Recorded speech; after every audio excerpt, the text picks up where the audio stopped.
చాలా మంది తలలో పెయిన్లు పడుతూ ఉంటాయి. కానీ కళ్ళల్లో పెయిన్లు ఉండడం ఎక్కడైనా చూసారా? కళ్ళల్లో పురుగులు వెళ్తూ ఉండొచ్చు, కానీ సాధారణంగా పెయిన్లు వెళ్ళడం ఎక్కడా చూసుండం. అయితే ఈ సంఘటన గుజరాత్లోని సూరత్లో చోటు చేసుకుంది. 66 ఏళ్ల వృద్ధురాలు తను 2 నెలల నుంచి కంటి సమస్యతో అయితే బాధపడుతున్నట్లు తెలిపారు. కళ్ళ మంటలు, నొప్పి ఉండేదట. ఇక వీరు అమ్రేలీ జిల్లా సవార్కుండ్ల హాస్పిటల్లోని డాక్టర్ దగ్గరికి వెళ్తే డాక్టర్ మైక్రోస్కోప్తో టెస్ట్ చేసినప్పుడు ఆమె 2 కళ్ళల్లో పెయిన్లు ఉన్నాయనైతే తెలిపారు. ఇక కంటి రెప్పల నుంచి 250కి పైగా పెయిన్లు ఉన్నాయని, అవి మాత్రమే కాకుండా గుడ్లు కూడా ఉన్నాయని తెలిపారు. దీన్ని ఫిరియాసిస్ పలేబ్రమ్ అని కూడా అంటారు.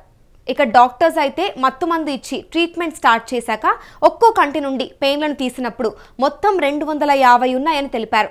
అందులో 85 అయితే గుడ్లే ఉన్నాయని తెలిపారు. మీరు ఒక్కసారి ఆ వీడియో చూసినట్లయితే అక్కడున్న వైట్ పేపర్ పైన కనిపిస్తున్నవన్నీ కూడా అవే. ఇక ఆమె కొడుకు అమిత్ మొహద్ చెప్పిన దాని ప్రకారం చూస్తే డాక్టర్ ఆ పెయిన్లు తొలగించడం వల్ల ఇప్పుడు వాళ్ళ అమ్మ కోలుకున్నారని కూడా తెలిపారు. ఇలాంటి సంఘటన మీరు ఎక్కడైనా చూసారా, లేదా ఎవరైనా ఫేస్ చేయడం ఎప్పుడైనా అబ్జర్వ్ చేశారా? దీని గురించి మీ ఒపీనియన్ ఏంటో కింద కమెంట్ చేసి చెప్పండి.